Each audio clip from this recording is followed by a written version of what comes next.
Olá, a paz do Senhor Jesus, meus queridos e amados irmãos.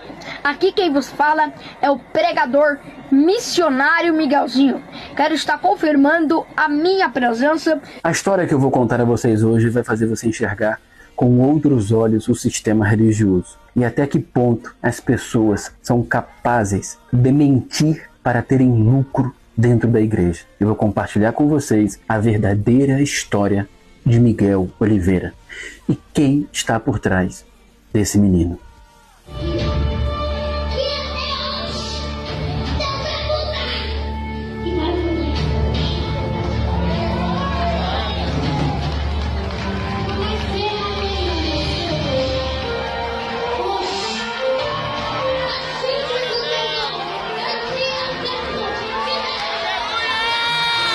Em 12 de abril de 2010, chegava ao mundo o menino que hoje ganhou fama nacional. Seu nome, Pablo Miguel de Jesus Oliveira Andrade, mais conhecido na internet como missionário Miguel Oliveira. Ele é o caçula, o último de 4 irmãos, sendo 3 homens contando com ele e uma menina. Miguel é um garoto especial. Ele nasceu com um desejo ardente em seu coração de servir a Deus. E isso é uma verdade, talvez a única verdade nessa história. Já com 2 aninhos e meio, Pablo Miguel, cercado por familiares cristãos e apaixonado por hinos evangélicos, começou a cantar os louvores que passavam na TV. Miguel passou a frequentar cultos junto de um parente, na igreja que a família da sua mãe frequentava, onde haviam muitos familiares envolvidos no ministério, e logo chamou a atenção como ele louvava a Deus. E assim, ele começou a cantar na igreja.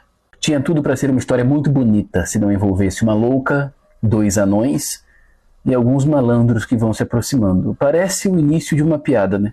E talvez seja a piada chamada Profeta Mirim.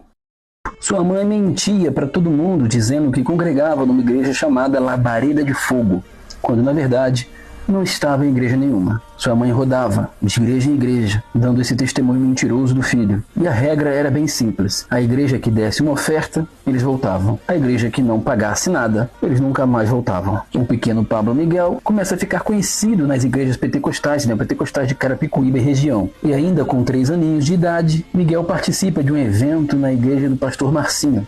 É quando ele conhece Jorginho de Xerém. Nessa época, o pai do Miguel não estava nem aí para a vida que o filho levava ou onde sua mulher estava com a criança. Ele só trabalhava para sustentar a casa e encher a cara no boteco. E quando ia para casa, sua esposa e o seu filho já estavam em alguma igreja por aí. Nesse período, a vida deles era cheia de idas e vindas.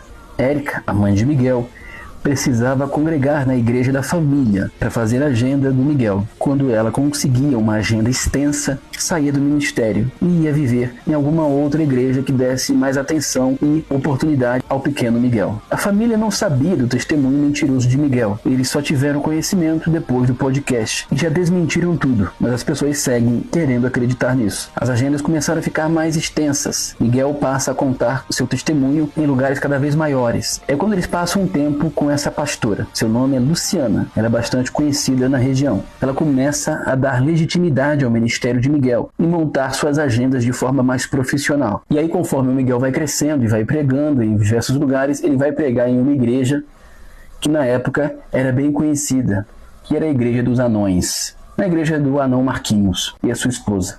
Lembra desse casal? Ele era o anão Marquinhos, que ficava no balanço geral. E, inclusive, vocês parem de ficar me comparando com ele. Segundo fontes, a vida desse casal, que tinha até uma igreja na época, foi completamente destruída por Agenor Duque.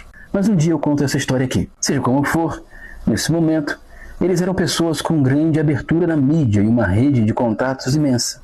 Eles começaram a abrir novas oportunidades para Miguel e fechar agendas, certamente com alguma porcentagem envolvida nisso. Atualmente o casal está separado e a Igreja dos Anões acabou.